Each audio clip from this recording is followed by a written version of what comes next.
Dérivation exercice 2. Dérivables ou non les fonctions et où ça. Donc on a une fonction f qui à x nous associe x qui multiplie la valeur absolue de x. Clairement c'est une fonction qui est définie et continue sur R comme produit de deux fonctions définies et continue sur R, et les dérivables sur R privé de 0. Je peux m'expliquer sur ce dernier point comme quoi elle est bien dérivable sur R privé de 0. Si x est strictement plus petit que 0, f de x est égal, par la définition de la fonction valeur absolue, à x fois moins x, à savoir moins x au carré, qui est dérivable pour x strictement plus petit que 0. Et si x est plus grand que 0, f de x est égal à x fois x qui vaut x au carré, qui est bien dérivable pour x strictement plus grand que 0. Étudions le cas du 0 justement. On peut s'amuser à étudier le cas en 0 plus et en 0 moins. Prenons le cas du 0 plus, donc à droite du 0.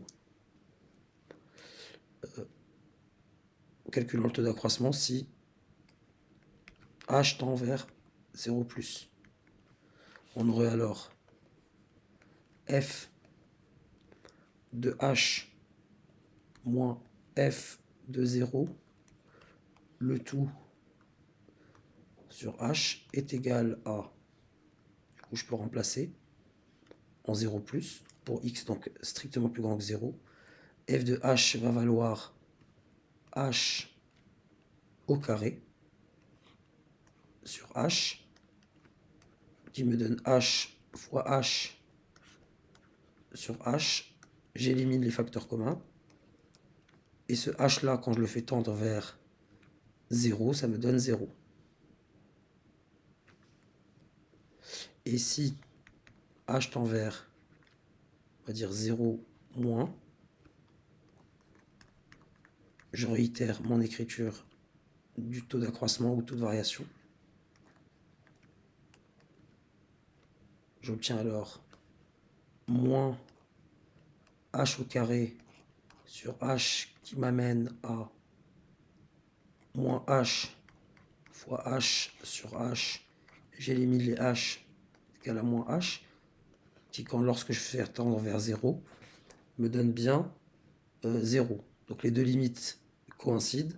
Donc f est bien dérivable en 0 et on aura f' de 0 qui vaut, que ce soit à droite ou à gauche, 0. Voilà pour la première.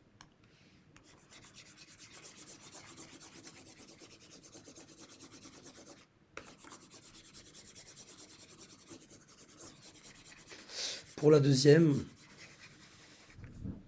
c'est la même chose. On va s'amuser juste, voilà, en 0 moins, il n'y a pas de souci. Enfin, pour x plus petit que 0, il n'y a pas de souci. Pour x strictement plus grand que 0, il n'y a pas de souci. Elle est dérivable comme quotient de deux fonctions dérivables dans le dénominateur ne s'annule pas.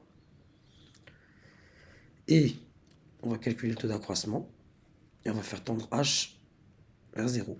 Donc f de h moins f de 0 sur h est égal à, du coup, h sur 1 plus valeur absolue de h moins f de 0, c'est-à-dire 0.